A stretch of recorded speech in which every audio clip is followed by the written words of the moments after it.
What's up, guys? So this is going to be the first video, the first of many videos, episode number 1, really, of this new format where we're going to be answering questions. I'm going to be discussing various topics, and the plan is to do this every single day, Monday through Friday, taking the weekends off because I don't know if I can manage going 7 days a week. But we're going to do this experiment for 1 month. I know I've received a lot of emails from you guys. I'm going to put my email down here. It's andrew@physicianassistantboards.com. I know there's been a lot of emails that I haven't really replied to, and that's because I've been saving those so that I can reply here on this YouTube video. For those of you listening to the podcast, you're going to hear the answers obviously on the podcast. I don't know, like I said, how many I plan to stream, but I plan to do a few of those a week for sure. So today we're going to be answering one question just to kind of kick this off and set the tone. And like I said, if you guys have questions at all, if you guys want anything answered, we're going to be playing around with this. I do plan on doing maybe 2 or 3 questions, kind of quick format. I was thinking maybe doing a couple of minutes per question. That way we can get different topics, different views, different opinions, different things going within one short clip, since we're going to be doing this multiple times a week. So we're going to get into the first question. And here's what she said. I'm going to read this off to you guys because I don't remember it by memory. So she says, "Hey, Andrew. Hope you're doing well. I recently just started training for my first job as a PA in urgent care, and I was wondering if you have any tips or advice for PAs who are practicing for the first time. The transition from being a student to being a clinician and making those decisions is a scary one." Yes, it is, right? So there's a couple of things that I want to address here. The first thing is, this is the first time you are stepping into real life. When you're in school, you have kind of this safety net underneath you, right? You feel like you're safe because if anything goes wrong, you know that you have somebody above you. Now, technically, as a PA, a physician assistant, or as mostly as a physician assistant, you're working under the quote-unquote supervision of a physician, meaning that there should be somebody on staff or there should be somebody that you can call. Now, granted, this isn't like this in a lot of use cases, but there should be somebody there that you can at least turn to if you need help, at least a colleague. The majority of people are not going to be starting out practice kind of in this solo environment. Now, I did. It is a very difficult transition, but I think what most people have difficulties, after speaking to so many students, is actually calling the shots. This is actually a question that I've received a ton about, and it's actually about pulling the trigger.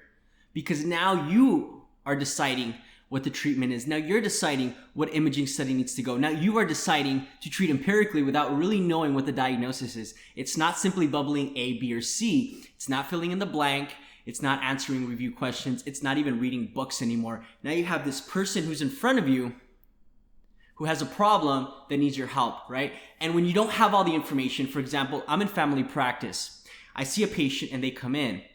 Sure, I can order labs to get more information. Sure, I can send them for an ultrasound to see if they really do have gallstones, for example.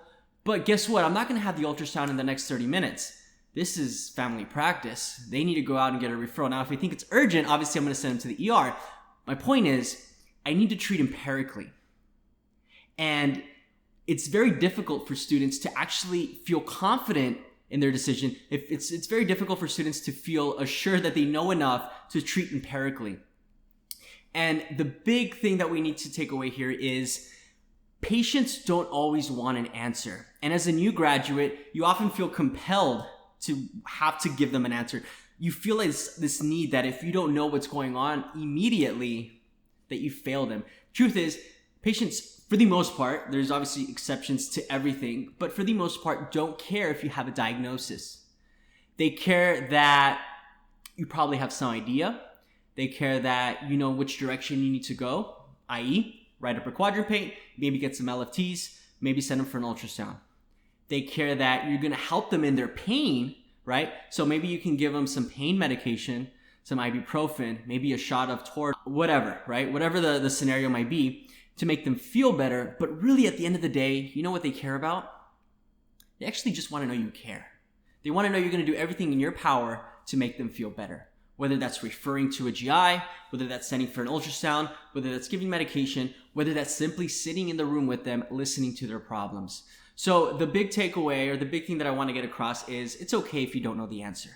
You have to be confident, because if you're not confident, your patient won't be confident in you. And there goes that break in trust, right? We're going to lose the trust. And if they don't trust you, then we can run into some problems. Now, that's not to say to make things up. If you really don't know what's going on, look for help. The majority of you, like I said, are not going to be doing this in solo practice. There's going to be a colleague. There's going to be another PA. There's going to be a nurse practitioner. There's going to be a physician on site. There's going to be somebody you can call, page. If you're in the hospital, get a consult, right? There's different avenues, and you can't have this ego where you're scared or shy to ask for help. Because if you're not asking for help because of ego, eventually you're going to screw over one of your patients. So make sure you ask for help. Make sure that you show empathy. Make sure that you show that you actually care to your patients, because that's what they care about the most. For the most part. Obviously, if this is a life and death situation, they have a ruptured appendicitis, they have an ovarian torsion or something of that nature, like, you need to get these people to the ER and they need to be taken care of immediately. But for the most part, I'm in the urgent care, right? The urgent care is kind of this place where you're going to get a lot of family practice complaints. The majority of patients probably don't need to be in the urgent care, but there are going to be a few that you need to decipher, and you need to be confident. And the good thing about the urgent care is that most of the time you will be able to send them for a CT or an ultrasound, and you will be able to get those results in the next couple of hours or so. And you can keep them there, you can observe, you can get a consult. So the urgent care is kind of a nice warm-up if you want to work into the emergency department down the road. Just make sure if you're in the urgent care to not miss anything. Don't overlook things. Don't get too cocky and too comfortable in saying and dismissing. That's the other downfall that many people in the urgent or emergency setting kind of tend to run into. Oh, here comes this drunk again. And we tend to dismiss. And I had this one case when I was kind of going through rotations, and I was doing my rotation in the emergency room, and I was with this resident physician, and this person came in intoxicated every single weekend, right? And nobody wanted to deal with this guy. They need the routine, give him a banana bag, give him an IV, get his tox level down, and send him out the door, right? But for whatever reason, when the resident physician saw him this time, he said, you know what, like, I don't want to stray from protocol. He needs to get a CT scan, because you just never know. You're an alcoholic, you fall down, you hit your head, you're altered already. Get a CT scan. The physician on site did not want to get a CT scan. He gets a CT scan every single week. Odds of something happening, right? But for whatever reason, he had this gestalt. He felt like this person did need a CT scan. Long story short, they order a CT scan, comes back, he's got a bleed, right? Now, granted, he's a resident physician. He hasn't had time to be jaded, but because of that, he was able to potentially save someone's life. So my point is, be confident. Don't be overly confident. Show empathy, show you care. You don't need to have an answer right away. So long as you're relaying to your patient that you care, and you're going to do everything in your power to make them feel better.